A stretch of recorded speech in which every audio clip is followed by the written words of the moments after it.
What's up, folks? It's your boy Bob Hollywood back with another exciting review. Today's review is going to be of this McFarlane Toys Disney Mirrorverse Belle. I've never played this game, have never had a desire to play this game, but when these figures were announced, for some reason I wanted this Belle.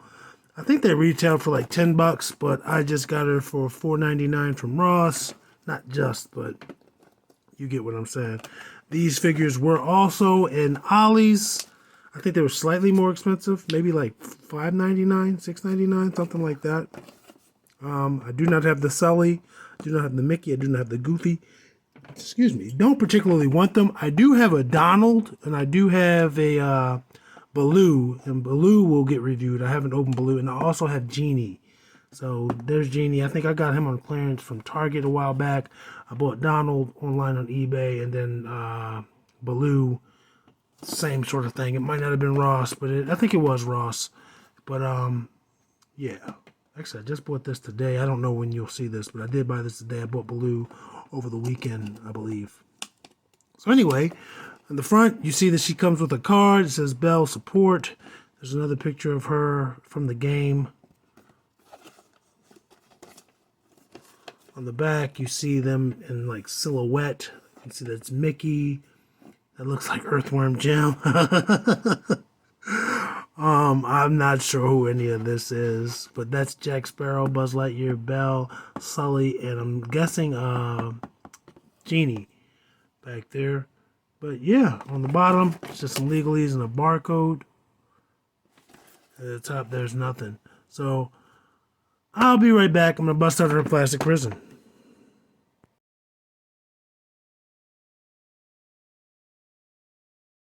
And we're back. As you can see, Belle is not standing up, and that's because Belle did not want to stand up. I don't know if it's her cape that's making her fall back. It has a little bit of weight to it.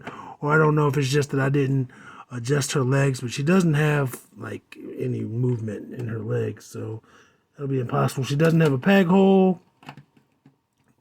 You can't see it, but maybe it's the unevenness of the stage. Nope, she's going to fall. She was only just standing there because her cape stood on the little lip of the stage. Let's look at her accessory. It is the rose from Beauty and the Beast, and it's in a staff form. So I'm assuming she casts some sort of magic in the game. Again, I am not 100% sure, but just judging from this, I would guess that. And she also comes with this card. It says, intelligent and well-read, Belle's love of books is matched only by her longing for adventure. In the Mirrorverse, Belle's unconventional point of view has allowed her to discover hidden magic in her books and cast a multitude of enchantments that heal and defend her allies when times get tough. So yeah, this is going to help her blast on fools, which is cool. You see her in the image there holding it in her right hand, but her left hand is the hand that's equipped with to hold things. It has the grip, and she holds it. Let's face it around. She holds it no problem. Maybe that'll help. I was going to say maybe it'll help counterbalance, and it does. So there you see her holding her weapon. I don't know if we can get it to touch the ground at the same time. I think we're asking for too much. But anyway, the way they had this in there, I don't know why they can't tape like the bases and everything else they add in a typical McFarlane package. That way you don't damage the background. But it is what it is. Let's look at Belle. She is all blued out. Correct. She has two shades of blue, a darker blue for her cloak, and then a lighter blue for her tunic. And maybe that's even blue, or it could be white. It does look slightly darker than this white around there. There's some gold on the area, and it looks like a rose that's keeping her cloak on. She has a belt, brown. There's plenty of paint here. There could be more, as you can see here with the stitching of her pants. But there is a good amount of paint. Her boots are just brown. There is some articulation there, which we'll get to. She has a nice flesh color. Looks like it matches her face. She's Got a blue ribbon in her hair. So it might be a third blue. I think that is a little bit darker than that blue. She's got the rose on her back. So she's all rosed up. Excuse me. And despite her, you know, being roses, having roses and flowers blooming in the spring, typically, she looks like she is ready for winter weather. And I don't remember if that has any significance to the movie. Excuse me, I'm so sorry. But maybe it has significance to the game if it doesn't have any significance to the movie. So let's go over her articulation. Her articulation is going to be limited because of both her ponytail and the cloak. I am so sorry. I'm so sorry. It's not going to rotate 360. It probably would if it didn't have hindrances, again, such as the ponytail and the cloak. It does not go very far up and down. So I'm thinking it's just on a ball peg in there. It gives you some attitude if you need, but that's about it. Arms are going to rotate. Whoa. Rotate 360 at the shoulder, but again, the cloak is stopping them, but they also come out. That's as much of a tease as you're going to get, which is not at all. Nothing in the bicep. Single jointed elbow, which is not even giving you 90 degrees. And nothing in the hands. Her waist rotates at the at the ribs, and that didn't have any hindrance. There's nothing to give here, so there's going to be no forward or backwards with her thighs, hips. But like I said, and there's no knees. But like I said, she has a boot cut. I don't know what the significance of that is, but they gave us something. But again, I don't have a way to make her stand. She's just not going to stand. So yeah, let's go over her. Let's get her height. She's a tiny one. She is going to be 4 3/4, just about, if not at 4 3/4. How she stands. But she won't stand this way.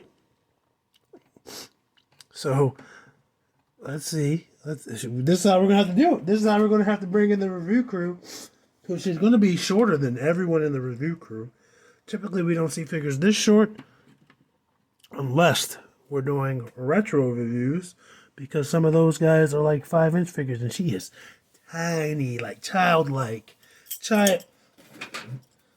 Childlike. Let's bring in a child. Yeah. Childlike.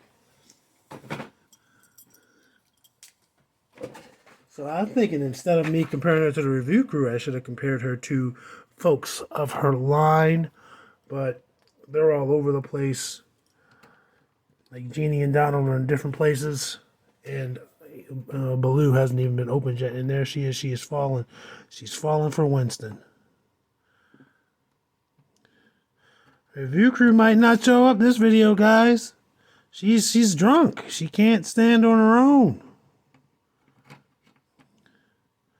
That's what I get for trying to make Zedmore stand up taller. Boom. She's on her back. She's done. Let's just bring in the big guys, who she's clearly going to be shorter than. No one wants to stand today.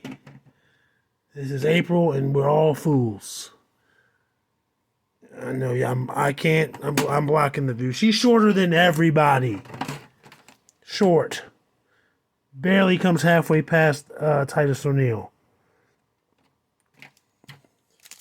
But I gotta do my job. I gotta do my job, right? This is ridiculous. This is how you lose subscribers. This is how you bleed subscribers.